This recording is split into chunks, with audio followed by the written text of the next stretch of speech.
जर शेतकऱ्यांनी कर्जमाफीचा लाभ मिळाला तर त्या शेतकऱ्यांना पुन्हा कर्ज मिळणार का आणि कशा पद्धतीने हे कर्ज मिळणार यासंबंधी जर आपण बघितलं तर कृषी राज्यमंत्री जयस्वाल यांनी काय सांगितलं ही संपूर्ण माहिती आता आपण टू झेड सविस्तर बघूया। परंतु शेतकरी बांधवांनो, जर तुम्ही सुद्धा कर्जमाफीमध्ये बसणार आणि नवीन कर्ज घेण्यासाठी तुम्हाला कर्जमाफीचा लाभ हा मिळतो का आणि नवीन कर्ज मिळणार का ही संपूर्ण माहिती आपण या व्हिडिओच्या माध्यमातून समजून घेऊया। शेतकरी बांधवांनो, तुमच्यासाठी महत्त्वाची आणि आनंदाची बातमी आज आपण घेऊन आलेलो आहोत, त्यामुळे व्हिडिओ हा शेवटपर्यंत बघा आणि व्हिडिओ आवडल्यास चॅनलला लाईक शेअर आणि सबस्क्राईब करायला विसरू नका। चला तर आता आपण व्हिडिओला सुरुवात करूया। तर शेतकरी बांधवांनो, राज्यात शेतकऱ्यांच्या कर्जमाफीची प्रक्रिया ही सुरू आहे। या पार्श्वभूमीवर कृषी राज्यमंत्री ॲडव्होकेट आशिष जयस्वाल यांनी महत्त्वाचे असे निर्देश सुद्धा देण्यात आलेले आहे। शेतकऱ्यांना पीक कर्ज मंजुरीसाठी सिबिलचा आवश्यक आग्रह धरू नये, तसेच पीक कर्ज वितरणात कोणत्याही प्रकारचा अडथळा येऊ नये।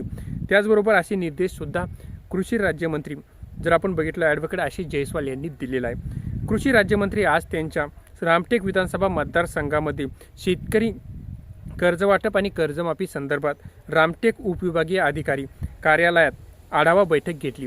त्यावेळी त्यांनी महत्त्वाच्या सूचना सुद्धा दिलेल्या आहेत। जर त्यांनी बघितलं आपण कर्जमाफीचा लाभ घेतलेल्या पात्र शेतकऱ्यांना नियमानुसार नव्याने कर्जमाफी म्हणजे कर्ज उपलब्ध करून देण्यात यावे। त्याचबरोबर कृषी क्षेत्राशी संलग्न पूरक व्यवसायासाठी किसान क्रेडिट कार्ड म्हणजे KCC योजनेचा लाभ अधिकाधिक लाभार्थ्यापर्यंत पोहोचवण्यासाठी आवश्यक ती कारवाई सुद्धा करण्याच्या सूचना त्यांनी दिलेल्या आहेत। तसेच व्याज सवलत योजनेचा प्रस्ताव विहित मुदतीत शासनाकडे सादर करणे, पुण्यश्लोक अहिल्यादेवी होळकर शेतकरी कर्जमाफी योजनेची प्रभावी अंमलबजावणी सुनिश्चित करणे, तसेच डिजिटल स्वाक्षरीयुक्त 7/12 उपलब्ध असताना तलाठी यांच्या स्वतंत्र स्वाक्षरीची मागणी करू नये, अशा सूचना देखील यांनी संबंधित यंत्रणांना दिलेल्या आहे। या बैठकीत सरकारी अधिकारी तसेच बँक अधिकारी उपस्थित होते।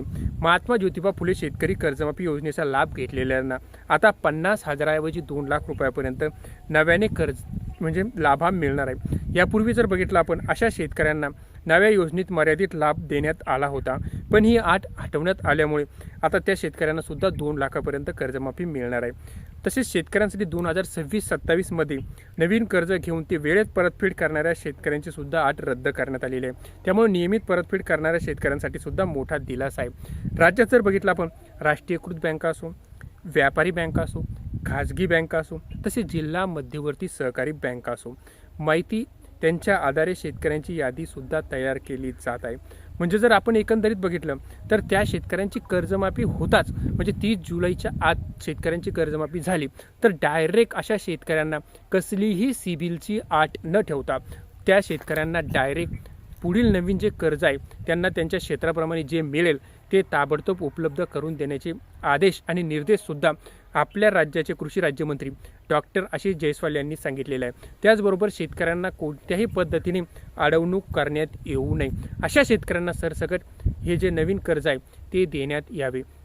यामध्ये त्यांनी शासनाचे आभार सुद्धा मानले आहे की त्यांनी 2 अटी ह्या रद्द केल्यामुळे म्हणजे 2019 आणि 17 मध्ये जी कर्जमाफी झालेली होती तिचा लाभ घेतलेल्या शेतकऱ्यांना पूर्वी अशी अट होती की 50,000 रुपये मिळणार, परंतु ती अट रद्द करून आता त्या शेतकऱ्यांना 50,000 ऐवजी डायरेक्ट 2 लाखापर्यंत कर्जमाफी मिळणार असल्याची माहिती सुद्धा समोर येत आहे।